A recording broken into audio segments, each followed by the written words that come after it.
Hello, and welcome to the AstroEnergy Astrology Show podcast with astrologer Shelley Overton.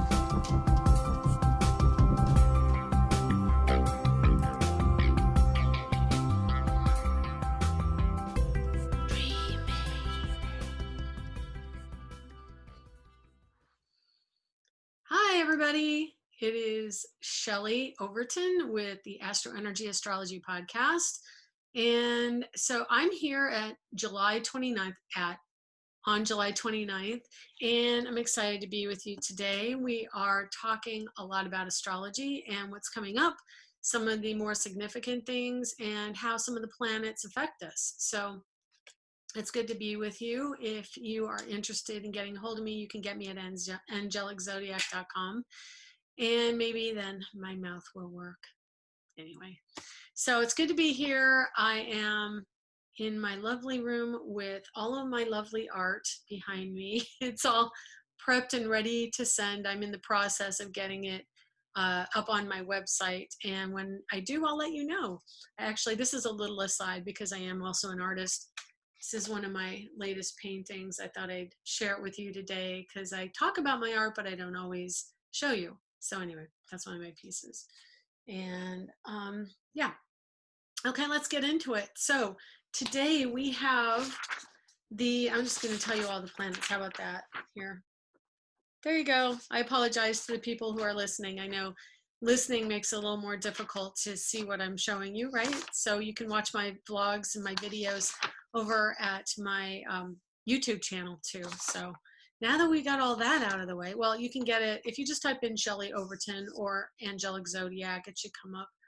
Okay, so today we have a Virgo rising right where I'm at. I'm in Orlando.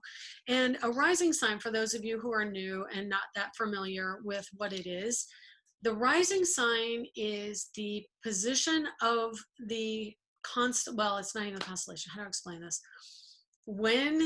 Okay, this is it. We're backing the bus up. So the Earth is at the center of the Zodiac chart. So pretend that the Earth is right here in the middle, and it's divided into 12 sections around it. When you're born, wherever you are born on this planet, if you looked east to the horizon, by virtue in the Western system of what what zodiac sign is assigned to that segment of sky, that is your rising sign. I know that's about as convoluted as you can get, right?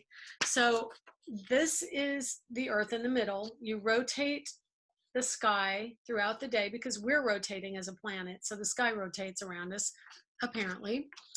From our position, that's what we see. And as we have the sky rotate, the different signs come up on the horizon.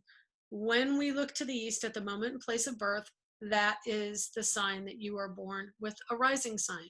And that sets up your whole chart. Right here across the center is the horizon. So one side is the rising, the other side is the descendant. Ascendant, descendant. And that just means it's ascending. And that means it's descending below the horizon. So I hope that's as clear as mud, as they say. Anyway, so right now in Orlando, there's a Virgo rising, which means we are influenced in our sense of self towards Virgo attributes, Virgo expressions, which right now would be health and healing, awareness of military activity, nurturing our spirit in some sense, because Virgo always integrates, well, all planets and signs integrate other energies. And so the zodiac sign would bring in the other sign as kind of a balance of yin and yang in the zodiac. And that means that there's always a spiritual connection with Virgo. And even though Virgo isn't per se assigned to a spiritual endeavor, Virgo is definitely the sign that you would look to for nuns, because they're really good with being an aesthete, someone who has no worldly possessions and is a hermit, goes away, likes to learn about things that are of spiritual nature. So yeah, nuns for sure are assigned to Virgo in my opinion, and especially if there is an added bonus of having planets in Pisces or planets in Sagittarius. It just reinforces that desire to learn and teach about spirituality. They're also probably really good pastors or something like that. But I personally assign Pisces and Sagittarius to people who make a living out of religious arts. Okay. Anyway, that was kind of an aside, but it's going to be like that today. I think I told you last week there are times when I'm just a little more eccentric probably in how I deliver things, not as linear. And this is one of those days. And probably my Uranus energy is getting ramped up. And that's something I wanted to talk to you about today. So, and I use my chart because I can give permission to use my chart and it helps you understand. So I don't mean to like always, hey, me, but my chart is a really good way to let you understand through things that I can express based on that. And then now you understand a little bit more using a real world example. So my chart has Saturn and Pisces. And so the Saturn in Pisces is an energy of wanting to seek out spiritual understanding. But in my chart, my Saturn in Pisces is at 0 degrees, the very beginning of that particular sign, and it's retrograde, which means that not long after I was born, it retrograded back into, sorry, I'm a little hot right now. I guess I could turn the fan up. Hang on. So, you know, retrograding while I was just brought into this world, it goes back into Aquarius. And so Saturn in Aquarius means that you are seeking out higher understanding more through practical or pragmatic means. Aquarius is also the ruler of astrology. So Saturn being life purpose, it brings in the understanding of astrological terminology. It's also good for scientists and the eclectic, the eccentric. And I've mentioned all of these, you know, it's a list of things. Honestly, I've got a book and I was like, I don't think I'm going to bring that up, but I think I will. This is an indication, a representation of my ebook, Learn Astrology, and you can get that at angeliczodiac.com. So a lot of what I tell you on this podcast is actually on my website in the ebook, and it just is a lot more clear, written out, tangible. I'm a personal visual learner, and so I made it for people who do better with words and pictures. So it's like a picture book for astrologers or beginning astrologers. So you can see the actual depiction of what I'm talking about at the time. And I hope it helps a little bit more that way. But being that Saturn is in Aquarius in my chart, it expands the life purpose, not only around Pisces, because we are born with an embedded chart. Like this is your chart, the day you were born. These will always be influences, well, representation of the day you were born. And so you'll always have that. But over time, that can progress. And we see influences of a progressed chart, which means that for each day after you were born, it equals 1 year of your life. So 10 days after you're born, it's your 10th year of life.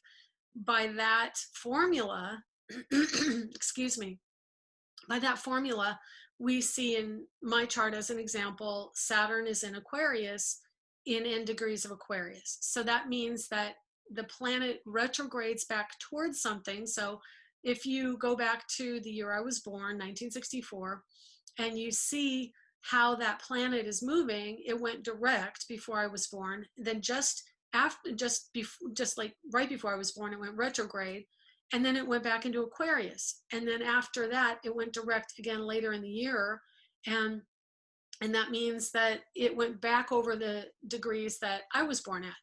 And so my first year of life with my birth chart meant that these are the things I experienced. You know, as an infant, you don't experience a whole lot cognizantly, but the energies were around. And so what was going on around me at that time was a spiritual connection, a freedom connection. Oh, I'm so sorry. Excuse me, usually I mute that, but I don't think this is muting very well on the computer. For some reason, when I hit the mute button, it doesn't mute. And so we're gonna just let that go. I apologize. so as the planet went retrograde and then goes back forward, it goes back over the energy of when I was born later in that year. And this is true for any time Saturn goes retrograde at the beginning of a degree into another sign, or any planets as they're at the beginning of a degree back into an old degree of the past sign and back into the new one again. You're wrapping up the old story from the energy of the sign before. And so, me as a person, as an expression of that energy, I have a desire to be in a spiritual mindset a lot of the time, and even creative, because Pisces rules creativity.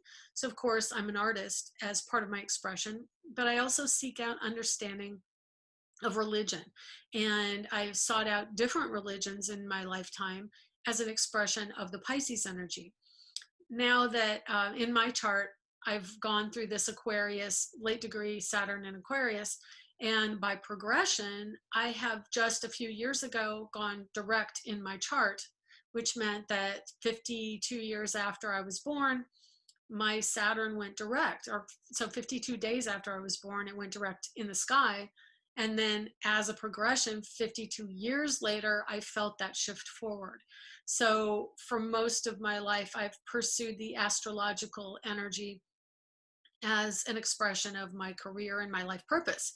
Now I'm getting more of the influence of going back to the art that I'm always drawn to and bringing that in more and more. And so I'm really true Saturn and Aquarius by progression, have multiple interests, but that's why I think Aquarius is really good with astrology, is because it's a quantum endeavor. It means that the information is a very fluid energy. It comes from many different places, many sources. So I'm personally able to integrate astrology because my mind works in dimensions. I see things completed that haven't been created yet. In my mind, I'm able to visualize the end result very clearly, sometimes so much so that I get frustrated because it's not already in the real world, not already manifest, because I live in that vision sometimes.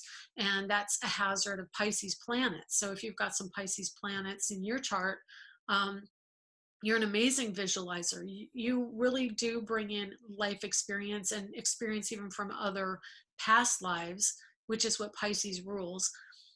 And so you're able to really get an understanding in your mind and integrate a longer history of information that helps you to flesh out a vision, which is what Pisces rules, is the visionary.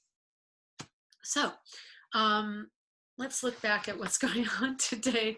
Yeah, so today it's funny because I had someone review my podcast on iTunes once, and she's like, she's so scattered and all this, and that's not totally true. I mean, that particular show that she reviewed, I know I absolutely was scattered because I have Uranus, which rules the unexpected, and mental capacity, which is very lit up. It's like lightning. Lightning has no structure. Lightning goes wherever the ions go and wherever the connection goes. And so Aquarius can be very much like that. It just goes wherever the electricity flows. And so when you think of Aquarians, they're not very stable. Internet ruled by Aquarius is not very stable. And that's because it's electrical. And so I was just talking to my family this week about that. My father and mother are getting new internet connections, and they're changing companies, and they're not very good with change. Of course, they're almost 80. I think that that's probably a standard for a lot of people as they get past a certain age, and then they're like, I don't have the energy to pursue new stuff. I'm good, you know? I hope I'm never like that. I really do have a curious mind and just want to eat up as much of this life as I can while I'm here. So dealing with that kind of enmeshed mindset has been a challenge, but they are out to get a computer shift, and my father has dragged his heels for for like a year. And so he is not terribly excited about changing, but which is ironic because I would say out of anybody, he's much more flexible than my mother, but my mother's very gung-ho. to change. And it came up in conversation that the technology that we live with is not stable, which why I, as a Virgo, am very much into paper and tangible things, although I do use online computers and things like that for my calendars. Technology will get hacked into. Technology can get wiped out. It can go down. It needs to be upgraded. It gets obsolete. It is not an ongoing forevermore kind of thing. So yes, paper and material goods can go up in smoke. And I may have mentioned this Instagram account I follow on, it's something like Saving Our Little House, something like that, on Instagram. And this couple had spent the last year renovating this beautiful little house in Georgia, in Louisville, Georgia. And they had to go away and give some speeches and do some seminars. And while they were gone, there was a lightning storm which hit the tree behind the house, and sparks flew onto the roof and set the house on fire and completely torched it. Like, there is nothing, 95% gone. So they were just able, after 2 weeks being gone, to see it Sunday. And it's just heartbreaking watching the video, but it shows you when interacting with electricity and Uranian energy, which is Uranus is the ruler of Aquarius, it's very unstable and it's unpredictable, and it can be heartbreaking, but you have to understand that it's the unexpected. And we are moving into that energy. But the good side of that is clarity, that because the energy of Aquarius is a seeker and it wants to understand, it clears out all the clutter. It gets to the heart of the matter. It doesn't suffer fools well, and it doesn't suffer non-truths, the clutter of information that is not necessarily valid or valuable. It goes straight to the pure information.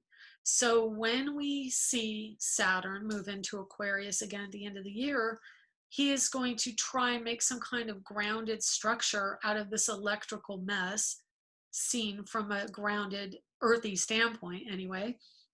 But it is an energy of beauty. It is an energy of higher vibration and elegance. And really, a lot of the greatest minds of our modern times have been Aquarian. And modern, when I say modern, I'd say America is modern. Even 250 years is really modern times in the scope of all life, and as long as everything's been around. So so some Aquarians were Martin Luther King Jr., I believe. His birthday's in February. George Washington, Lincoln. I'm sure you'll correct me if I'm wrong. And you can comment, if you're watching the video, comment down below in the description, and subscribe, as long as I'm saying it. Also subscribe. And then we've got this energy that influences great shifts and change. So because of that great shift and change that is being influenced, we see this new awakening to a reality of community and understanding of others, of understanding and awareness of environment and how we all work together. So as much as Capricorn can make us feel really safe and the structure gives us security, it has to change like everything changes. Even in its stability, it is still changeable.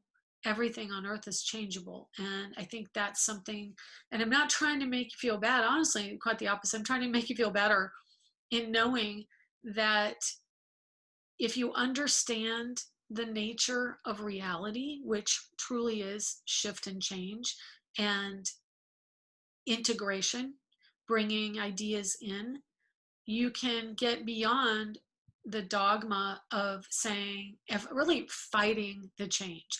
And I find myself personally going through a lot of difficult mind integrations of trying to understand how my life is supposed to look through this process, because obviously 2020 is the year of enlightenment and awakening anyway, and we are growing into a new mindset, and that includes understanding the old mindset and putting it to rest.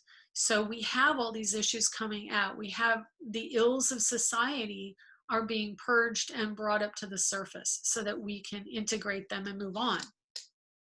Towards the end of the year, we've got not only Saturn in Aquarius, but we have Jupiter going into Aquarius. And I was just looking at this to prep for the show. We have Uranus, the planet, of course, that rules Aquarius, retrograding this coming month. Pardon me, I've got a little itch. Retrograding in August, and it's retrograding on my father's birthday, of course. What does that say to me? Initially, very clearly, because ironically, my father, birthday August 14th, and me, birthday September 10th, we both seem to get a hit from weather. And there have been past years of hurricanes on my dad's birthday and hurricanes on my birthday. So this year, it potentially is his. I'm hoping it's not going to hit anywhere near the state of Florida, and really never anywhere on the coast, but that's unrealistic. But because Uranus, ruler of weather, ruler of meteorology, is shifting, he shifts on a specific date, and this is true for other planets. They shift at a specific time from one direction to the other from our perspective here on Earth. But in so doing, they have a gradient period of shift. So even though there is a definitive time in the sky when that planet shifts, when it approaches the shift, we start to feel the energy and see the shift. Like I'm already feeling the energy. I can tell you very, very clearly. Today is what, the 29th? The 29th of July. That means there's only 2 more days left, and then there's 2 weeks till Uranus shifts. What you'll feel is a certain concern for stability. Because Uranus in Taurus rules the awakening and the enlightening and speeding up of the energy of Taurus, when he goes retrograde, he pulls back and goes back to what he has just covered, what energy he's just covered. And because he's retrograde, it's like he turns from this eclectic, highly energized, charged energy into a more stable, focused energy that is more probably reminiscent of Saturn. And Jupiter, from my point of view, Jupiter kind of seems that way too. But I would even venture to say Uranus retrograde may act a bit like the sun and like Leo energy. So it's more creative and more one-on-one, as opposed to really wanting to be independent and get away from me. I don't want to be part of your world. I want to do my own thing. I shouldn't put it that way. Uranus and Aquarius energy does want to be a part of the world, not your particular world. It wants to be a part of the greater picture, because Aquarius is on the upper half of the zodiac, which is the we, the us, the collective. The lower half is the you and I, and the upper half is the collective, the greater consciousness. So Uranus retrograding coming up in 2 weeks is going to have us pull back and probably connect more one-on-one and go back to people we may have cut off from in the process of the last few months when Uranus was direct. So we're going back, we're trying to understand what that person can give us, and do we still want to have that person in our lives? Because maybe they were contributing before Uranus really, well, let me rephrase this. They could have been a contributor, but going back, we may alter that some as we go back and evaluate those connections. So Uranus and Taurus will be technology, science, money, finances, and Uranus is all about new and different and inventive. SpaceX made some great leaps and bounds with this last Uranus direct. Living really close to the coast of Florida, right near Cocoa and Titusville and Cape Canaveral, which is all real close together. We see this shift of technology. I was here when basically NASA was on its way down and out. And the space program 10 years ago with the end of the space shuttle, really this area took a hit from jobs and careers. I lived across from a man who works at NASA, and he was questioning whether or not they were even going to be there. And I'm sure he's still there. I don't live in the same neighborhood anymore, but he's still at NASA. So they've shifted and changed direction. Taurus, it's money systems, it's currencies, and it's growing things in food. So we are evaluating our food sources. I was just reading online today about how they've connected the lack of bees to the loss of certain crops, that there are no bees to pollinate crops. And part of that is because there were chemical companies that wanted to have more control over the crops. And this all relates because Uranus is about freedom, Capricorn is about control, and Saturn is about control and structure, whereas Uranus, the next sign, and Aquarius, the next sign, Uranus, the ruling planet, are about removing of freedom and restrictions. So as we went through this whole Capricornian era, and Pluto has been in Capricorn since 2007, we've seen a heightened constriction of our diets, of what we can eat, what is available. And you may not have felt that necessarily, but I guess a better way to put it is many people have changed their diets. They've gone to keto, they've gone to veganism or vegetarianism. And that shift has been seen in restaurants, which is also very Taurian. With the coming in of seeds and crops that were engineered, and then to engineer those crops, they created weed killers and pest killers that decimated bee populations. And basically, and I know this because I've done this, I was farming. The farm that I used to live on had a patch of okra. I'd never been exposed to that much okra in my life, but I started eating it and it was really good. And I enjoyed picking the okra. And so I thought, okay, I'll let it go to seed and let it grow next year and I'll have it again, which is what happens. The seeds come into the pods, they go into the ground, they self-seed, and they grow again. This didn't do that because it was a modified, engineered seed when it was planted. It doesn't grow again. So the people who create those seeds or who have modified the seeds can sell you a new batch of seeds. It's a financial decision. So that ideology is getting challenged in the future with Uranus and Taurus. That are the seeds free? Is the food free? Or do we have to rely on this company that has now done its best to globally constrict how the seeds are made? And then that has given rise to a heritage seed collective, that you can buy your seeds that are heritage seeds, which were not modified, and you can grow those, and those will regrow every year. So, you know, it's a whole process of understanding as we move through these signs and, you know, get to the next level. Okay, so I'm going to just go shut the door real quick. Family came home. All right, here we are. So this coming week, we have Venus moving into the sign of Cancer, which he is much happier about. Let me tell you, I'm much happier about, honestly. So let's see when that happens. Well, Mercury moves into Leo, and Venus moves into Cancer on the 7th. Mercury moves into Leo on the 4th of August. And Thursday, since you'll probably be listening to this in the podcast on Thursday, Mercury opposes Jupiter. And I want to talk a little about Jupiter because Jupiter is a pretty significant planet coming up here in the next few months, because in August, we go back to school. The kids go back to school.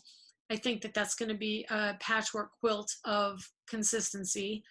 There is none, really, because we've got Trump doing his best to give power over to the education system to someone who is not qualified to do that. So there's my little political input. I apologize if I offended anyone, but if you're offended, then you probably should be offended because it's very offensive.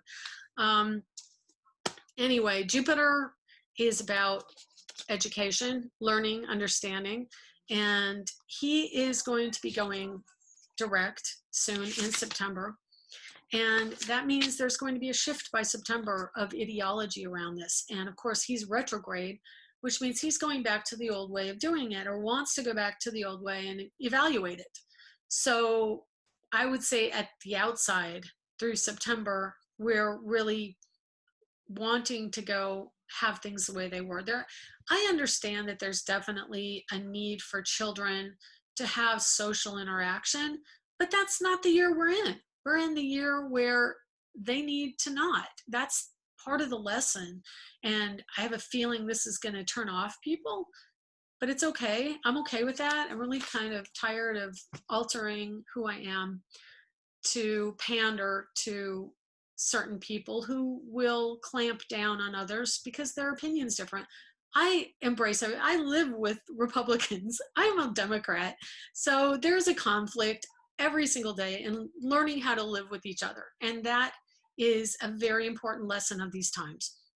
How to live with other people without choking each other, right? I've got two friends of mine who I just went to see this week, and I absolutely love spending time with them. And we have these incredible discussions about politics and religion, neither of which we really see eye to eye on, but we enter the information into the pot of understanding and cooperation.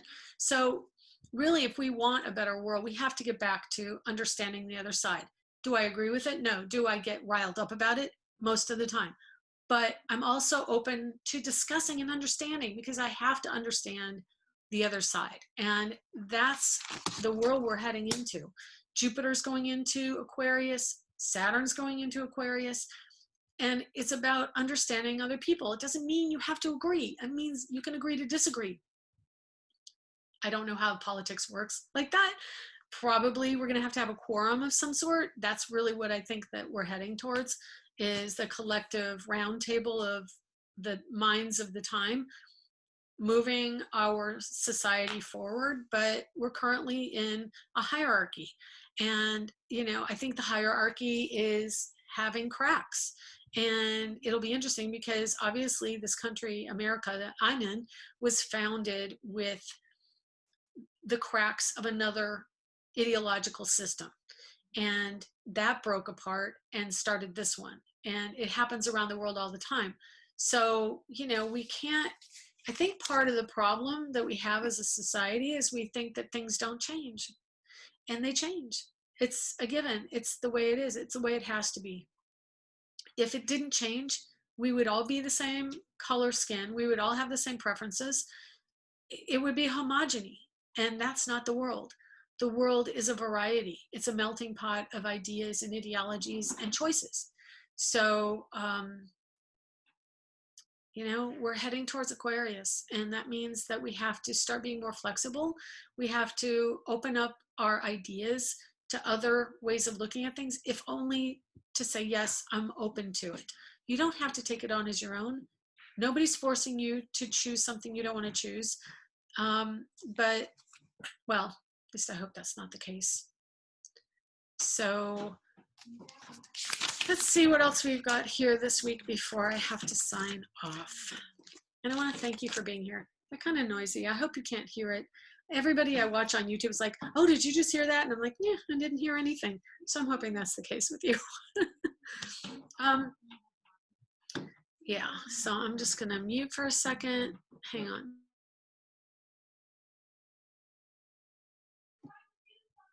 Okay, they're trying to do something. I guess it's going to be a little part of the background. Okay, so anyway, we've got Mercury opposite Capricorn this week on Saturday the 1st. So it's going to be a bunch of psychological discussions. Of course, Mercury is in Cancer, and it's in degrees of that sign. So it means that he is wrapping up the story. Mercury, you know, gender neutral, but he is generally the pronoun. So he's wrapping up a story in Cancer, meaning that there has been a certain amount of detachment from a feminine point of view. It's very logical. When wherever Mercury is, he wants to reason it out and think it out. Cancer is a very emotional sign, so Mercury doesn't particularly enjoy that energy. He will be going into a new sign. This is so funny because they're setting up, like I said, a new cable and internet system in the house. I think they're changing things around right on the other side of the wall. So yay. Monday is a full moon in Aquarius at 11 degrees. And so that means the moon's opposite the sun on Monday. And moon emotions, feelings, full moon in Aquarius is very clear-minded. Honestly, it's one of my favorite signs for picking a lottery ticket because it does work in synergy with Leo, the sign of gambling, but it's much more clear-headed about it. It picks and it chooses and it says, this is it. I personally am more fortunate with full moon in Aquarius, and I know my son is because that's his sun sign or his moon sign.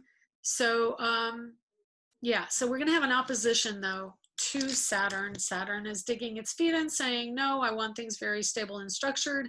And Mercury in Cancer is saying, yeah, but now I'm at the end of the sign and I've had some time to really show you about the security issues. And honestly, this is a time when you've had a chance to think intellectually and not as much in your heart about your relationships with mothers, mother figures, father, or not father, mother, daughter, daughter, mother relationships. So you can wrap up the story around the new awareness you've had and then move into the Leo energy as Mercury moves on into Leo in early August. Mercury in Leo will mean that there is a level-headed understanding in Leo and ego. So we're much more aware. And this is an interesting combination because Mercury is an energy that is asexual by nature. It's gender neutral or androgynous. And Leo is a very physical, sensual, integrated kind of energy. It's very dramatic. So Mercury can take away some of that drama, or it can be infused into our discussions. So it works both ways. Mercury has to deal with Leo energy. Leo has to deal with the Mercury energy. So what happens is there's much more embellishment of conversation and communication, hyperbole, braggadocio, things that are inflamed and larger than life that really bring out the creative side from Leo into our communications, into our ideas. So I find that's probably much more the way it is than actually Leo being, if you are a Leo and Mercury is there, chances are you'll have a better time communicating your ideas. So it can come across as more reasonable or logical, but I think overall the energy tends to be much more flamboyant and creative. So I look forward to that because Mercury will be on my Leo planets, and that's always a good time for me. Anyway, I think I'm going to wrap it up there. I am very busy these days, and I'm very happy about being very busy. I've got some other projects I'm working on. If you would like a reading, I would love to do a reading for you. And if you've been thinking about it, now's the time. So go to angeliczodiac.com and check out my Patreon page. I think I said that, but it's Astro Shelley over at Patreon. If you want to get a subscription, there are other benefits from joining up on my Patreon page. And if you want to check out my art, it's at shelleyoverton.com and also dottedsky.com. So I've got a lot of internet stuff because I have a ton of Aquarius connections on my chart right next to my sun. Okay, so that's all for the week. Take care, have a great week, and we'll see you here next week. Bye-bye. You have been listening to the AstroEnergy Astrology Show. If you would like to get a private reading with Shelley, please contact her through angeliczodiac.com or at so@angeliczodiac.com. You can arrange a reading through the Angelic Zodiac page at facebook.com as well. Check out Angelic Zodiac on Instagram for up-to-date information on events, discounts, blogs and planetary transits at Angelic Zodiac 1 on Instagram. If you would like to see Shelley's art, shelleyoverton.com, or for astrology art, go to astroart.net. Music provided by Kevin MacLeod at incompetech.com. Other music will be credited within the show. Advice given in the program is intended for entertainment purposes only. Join us here next week for more of the AstroEnergy Astrology Show podcast. You can find us on iTunes and Google Play, and where podcasts are accessed.